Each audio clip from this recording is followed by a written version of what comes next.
Okay, so the moment is almost finally here. The Emirate is set to become the world's first city with a full network of vertiports for permanent air taxi services. During the Self-Driving Transport Congress, Duncan Walker, CEO of Sky Sports, revealed how vital air mobility is.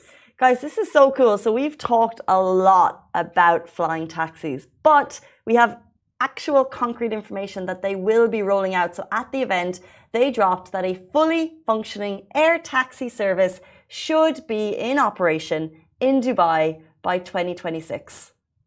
Full stop.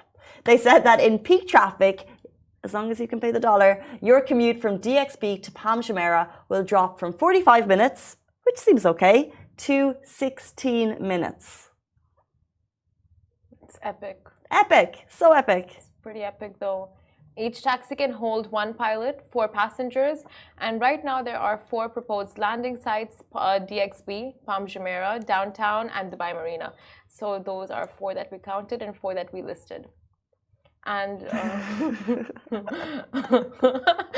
but I mean, if you're in an air taxi, you know, you're okay with the journey being a little longer than 16 minutes.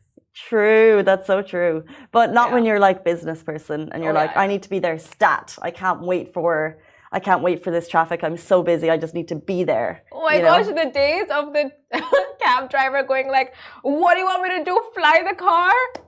Over. It's over. We need to see what this is going to look like on a wider level, because the reality of this actually being rolled out and, you know, the regulation in the skies, like, you know, you can't just like throw things up there. Like, are they going to have specific paths that they follow? I'm sure it's the same as airplanes. There's obviously, you know, infrastructure in place already for air traffic management. Of course there is.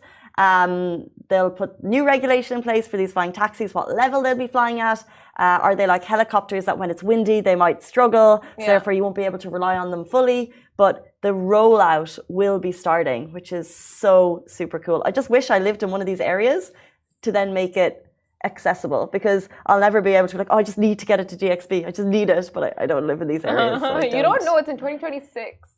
True. What if you're there for a work event and then you're like, you know what, there's too much traffic, I need to beat the traffic, and then you're like, you know what, air taxi. Air taxi. And I live near a fancy community, so I'm like rich adjacent.